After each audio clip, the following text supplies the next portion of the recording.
लाओ त्सेचा ताओबोध योगदास श्री जयगणेश जोशी यांचे प्रवचन. अमूलाग्र साक्षात्कार. लाओ त्से या ओवीची सांगता करत आहे.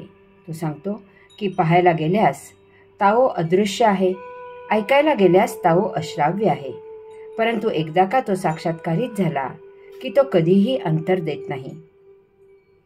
परमात्मा इंद्रियांना अनाकलनीय असला तरीही आपण त्याची अनुभूती घेऊ शकतो. देहाच्या आत कितीतरी गोष्टी आहेत, त्या इंद्रियांना अगोचर आहेत, तरीही आपल्याला त्या देहाच्या आतील गोष्टी जाणवतात, आपण त्या समजू शकतो. यासाठी आपल्याकडे देहाच्या अतीत, देहापेक्षाही शक्तिशाली, देहावरही नियंत्रण करणारी, देहाच्या सहभागाशिवाय कार्य करणारी अशी एक यंत्रणा आहे. याचा उपयोग येथे करायचा आहे. समजा आपल्या पाठीला खाज सुटली आहे. अशा वेळी तेथे प्रत्यक्ष हात न नेता फक्त त्या जागी संपूर्ण लक्ष केंद्रित करावे, एकचित्त व्हावे. अस्पर्श योगाने खाज शमते. येथे काही गोष्टी लक्षात घ्याव्यात. आपण पाठीला कोणत्याही अवयवाने स्पर्श केलेला नाही. आपण इतर कोणाला स्पर्श करू दिलेला नाही. आपण मनाने कसलीही कल्पना केलेली नाही की माझी खाज नष्ट झाली. येथे संमोहन शास्त्राचा उपयोग केलेला नाही की माझी खाज शमली, माझी खाज शमली. आपण खाज या संबंधी बुद्धीने विचार केलेला नाही.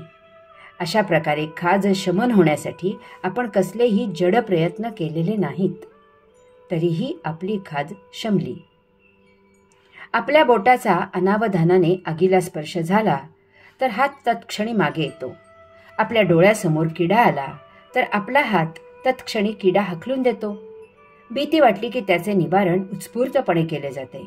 अशी अनेक उदाहरणे देता येतील की प्रतिक्षिप्त क्रियेने आपण कार्य करतो. येथे इंद्रिये आत्मसंवेदनेने कार्य करतात. ही आत्मसंवेदना आपली सर्वोच्च शक्ती आहे. महाभारत युद्धात भगवंत श्रींनी स्वतःचा प्रत्यक्ष सहभाग नाकारला होता, परंतु जेव्हा भीष्माने महापराक्रम गाजवला, अर्जुनालाही निष्प्रभ केले, तेव्हा भगवंत श्री स्वतः शस्त्र उगारून भीष्मावर धावून गेले. अशीच आपल्या देहात आत्मसंवेदना, आत्मेच्छा आहे. ती कार्य करते. याचाच उपयोग करून इंद्रियातीत, देहातीत, मनातीत, भावनातीत, कालातीत, विचारातीत सर्वस्वाच्या अतीत होता येते. आपण देहाचा परीघ सोडून आत सखोल अंतःकरणात उतरू शकतो. आपण स्वतःला भेटू शकतो.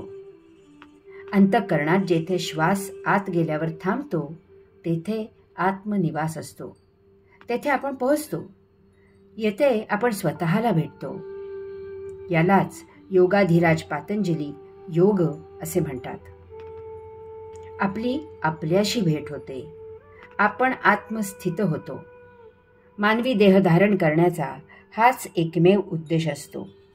आपल्यात अमूलाग्र बदल होतो. सर्व भौतिक मोह समाप्त होतो. या साक्षात्कारी अवस्थेत सृष्टीलीला अनुभवणे सुरू राहते. The rhythm of life. He who is to be made to dwindle, that is in power, must first be caused to expand. He who is to be weakened must be first to be made strong. He who is to be led low must first be exalted to power. He who is to be taken away from must first be given. This is the subtle light. Gentleness overcomes strength. Fish should be left in the deep pool, and sharp weapons of the state should be left where none can see them. जीवनाचा ताल. ज्याला सत्तेवरून खाली खेचायचे असेल त्याला अगोदर काही कारणाने बढती द्यायला पाहिजे. ज्याला कमकुवत करायचे असेल त्याला त्याआधी सशक्त करायला हवे.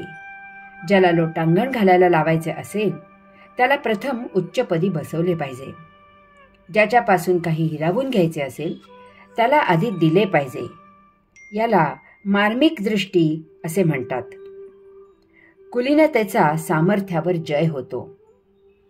मासा सखोल पाण्यात ठेवला पाहिजे आणि राज्याची विध्वंसक अस्त्रे शस्त्रे कोणालाही सापडणार नाहीत अशा जागी ठेवली पाहिजेत. जीवनाचा ताळमेळ. संगीतात वाद्य आणि गवई यांचा तालमेळ जुळून आला तरच संगीत श्रवणीय होते. गवयाची गाण्याची लय आणि तबल्याचा ठेका यांचा ताल जुळायला हवा. सर्वसाधारणपणे तबलजी गवयाची लय ताल पकडतो आणि तबला वाजवतो. क्वचित गवई तबल्याचा ताल ठेका पकडतो आणि गाणे गातो. तसेच गाण्यात सूरही महत्त्वाचा असतो. संवादिनीवर गवयाचा सूर, स्वर, लय बरोबर पकडली गेली पाहिजे. असे गाणे समृद्ध होते, रसिक तृप्त होतात. याचप्रमाणे जीवनात सूर, स्वर, ताल, लय बरोबर पकडली गेली की जीवन कसे आनंदी जगले जाते. येथे मग सुखदुःख गौण होतात. एका बाजूला ती जीवनाच्या साहित्याचा एक हिस्सा होतात. ती जीवनाचा कधीही हिस्सा होत नाहीत. अन्न, वस्त्र, निवारा याची मुबलकता किंवा कमतरता यामुळे होणारा उल्हास किंवा उदासीनता ही त्या अन्न, वस्त्र, निवारा या साहित्याची होते. अन्न कमी मिळाले तर तो देहाचा प्रश्न असतो. आपल्या जीवनावर त्यामुळे काही फरक होत नाही. कपडे मुबलक न मिळाल्यास तो मनाचा प्रश्न असतो. त्याचा आपल्या जीवनावर काहीही परिणाम होत नाही. ऐसपैस घर मिळाले तर देहादी इंद्रिये खुश होतात. आपल्या जीवनावर त्याचा परिणाम होत नाही. भौतिक वस्तू जगताच्या सुखामुळे आपण उल्हसित होत नाही. त्या सुखाला आपण चटावत नाही. देह जीवित राहायला सुकर झाले याचा देहाला आराम मिळतो. किंवा भौतिक वस्तू जगताच्या तुटवड्यामुळे देहाचे हाल होतात. देहाला दुःख होते, त्याला असुविधा होते. यामुळे आपण विचलित होत नाही. आपले योगिक आचरण जसे आहे तसेच सुरू असते.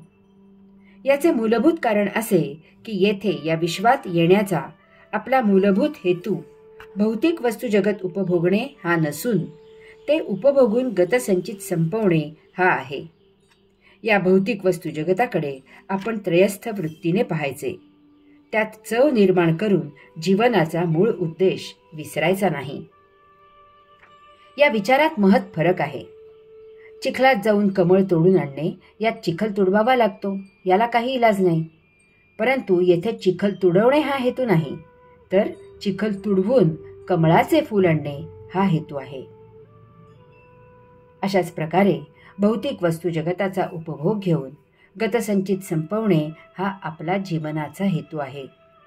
भौतिकाच्या उपभोगामुळे देहादी इंद्रियांना मिळणाऱ्या सुखदुःखाशी आपल्याला काहीही कर्तव्य नाही. आपण त्या पलीकडे या सर्वाला साक्षी आहोत. या साक्षी अवस्थेत फक्त आनंदाला जागा आहे. सुख आणि दुःख इत्यादी कसलेच द्वंद्व नसण्याची ही अवस्था आहे. येथे फक्त कैवल्य आहे.